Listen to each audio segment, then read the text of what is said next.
En rédaction, comment utiliser les feuilles de brouillon? Pendant les examens, certaines personnes utilisent les brouillons et d'autres non.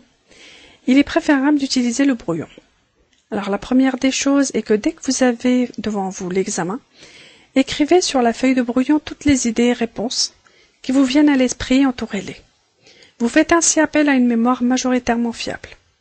Pourquoi? Quand vous lisez votre examen, votre mémoire se souvient des informations que vous avez déjà étudiées et fait des associations d'idées. Je vous donne un exemple un peu éloigné des études.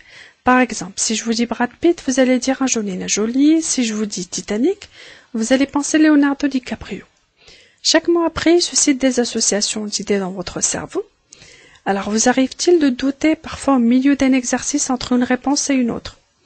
Par exemple, le Pentagone a-t-il 5 ou 6 côtés?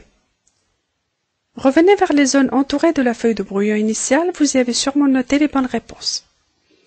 Un autre aspect pratique est quel côté des feuilles de brouillon utiliser. Est-ce qu'il est préférable d'utiliser le recto et verso des feuilles de brouillon pour éviter le gaspillage? Alors il est préférable d'utiliser uniquement le recto des feuilles de brouillon pour ne pas s'en mêler.